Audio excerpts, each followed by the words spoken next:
चला है, मैं कैमरा में देखूँ आपको देखूँ? चलेगा चलेगा ना. ओके. कैंडिड. हाँ. So firstly Sai, welcome to our channel and many congratulations आपके नए शो के लिए. इतना कंट्रोवर्शियल शो आपने चूज़ किया. कहीं ना कहीं आपकी पर्सनालिटी को देखकर ऐसा लगता नहीं कि आप ये चूज़ करते लाइफ में. What made you choose this show? Exactly, this was unexpected expected. काफ़ी सारे लोगों के लिए एक शॉकर था. इनफैक्ट ये मेरे खुद के लिए शॉकर था, मेरे दोस्तों के लिए, मेरे फैंस के लिए, मेरी फैमिली के लिए शॉकर था. तो मैं कहाँ प्लेस करता हूँ यहाँ खुद को, मैं अपने खुद को प्लेस करना चाहता हूँ कैमरा के सामने. लोग मेरी पर्सनालिटी समझे, मेरे इमोशंस समझे और मुझे समझे एज अ पर्सन.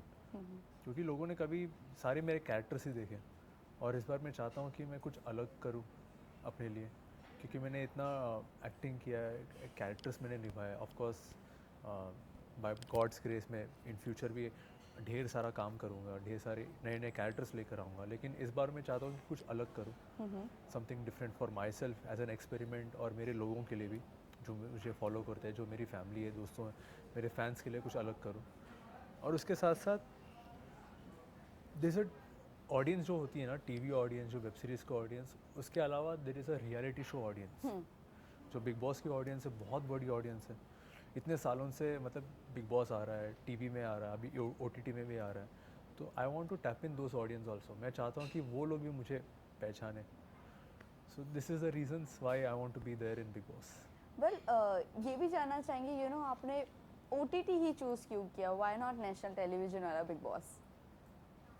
बिकॉज ना मैं ज़्यादा दिन अपने फैमिली से दूर नहीं रह सकता. अच्छा. To be honest, TV Bigg Boss is a long format.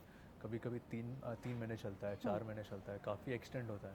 It's a good thing, अच्छा है. मतलब शो अगर अच्छा जा रहा है तो एक्सटेंड होता है. लेकिन कई बार as a person you miss your family. तुम अपनी दुनिया को मिस करते हो, अपने काम को मिस करते हो. इतना मुझसे नहीं हो पाएगा. वेल, मेंटली आप कितने स्ट्रांग होकर जा रहे हो और प्रिपेयर्ड होकर जा रहे हो? फिजिकल तो ठीक है, बट मेंटल स्ट्रेंथ की सबसे ज़्यादा नीड है. बिकॉज 4 दीवारी में बंद हो जाना, ना किसी से मिलना, ना सोशली आप किसी से बात कर सकते हो, कुछ नहीं है. किस तरह से आप प्रिपरेशन आपने मेंटली किए है? यार मैंने कुछ ऐसा प्रिपरेशन नहीं किया. मैं बस ये एक सोचा है कि तुम जहाँ जिस सिचुएशन में हो वहाँ अवेलेबल रहो mentally, so that you be up very proactive in your nature. अगर कहीं गलत हो रहा है तो गलत, उसको कैसे उसको कैसे रोक सकते हैं, उसको कहीं सही तरीके में लेकर आ सकते हैं.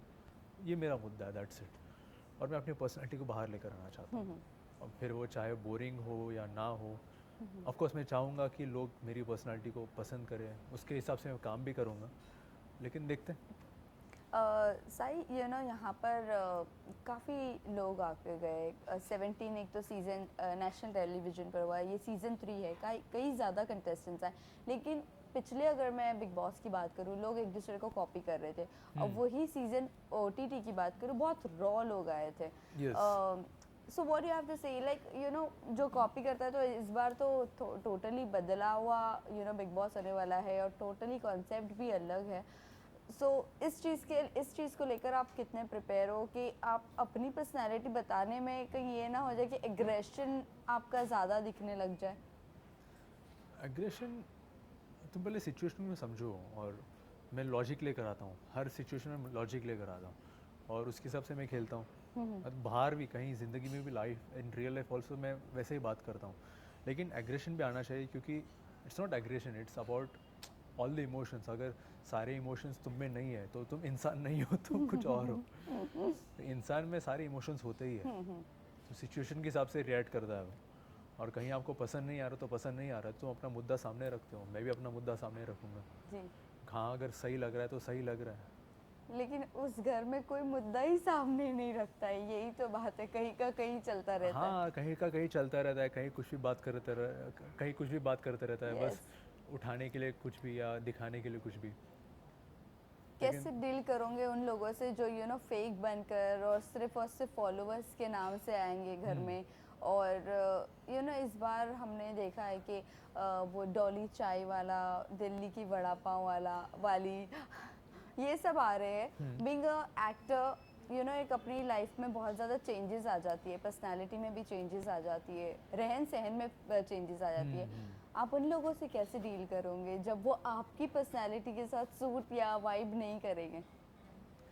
देखिए, फर्स्ट ऑफ ऑल ना एज एन एक्टर तुम बहुत सारे पर्सनालिटीज़ को मिलते हो बाहर इन रियल लाइफ। हम्म।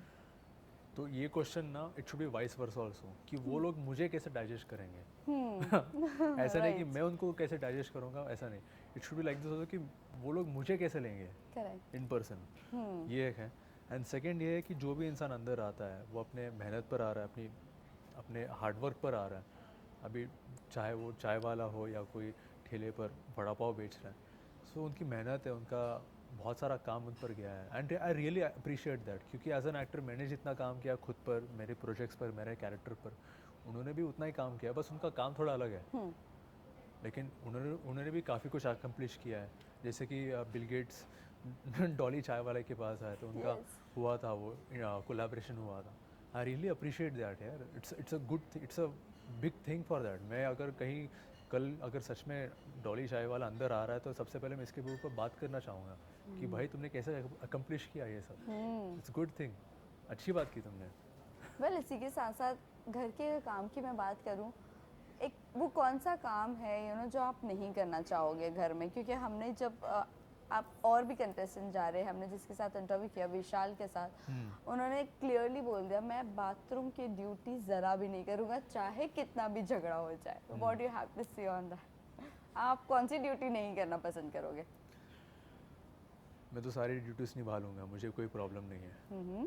मुझे इसमें दिक्कत नहीं है। मुझे तब दिक्कत होती है जब कोई सिचुएशन बिगड़े। जी। मुझे तब दिक्कत होती है जब सिचुएशन में ना किसी को नीचा दिखाया जा रहा है या कुछ गलत हो रहा है पर्पसली, मुझे तब दिक्कत होती है। मुझे तब तक कोई दिक्कत नहीं होती।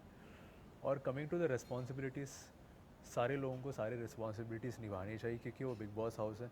उसको भी अपना घर समझना चाहिए, क्योंकि तुम अब वहाँ 30 दिन, 40 दिन, 50 दिन, जितने भी दिन हो वहाँ रहोगे, तो उसको अपने घर की तरह तुम यूज़ करो, तो तुम आराम से सारी रिस्पॉन्सिबिलिटीज़ करोगे।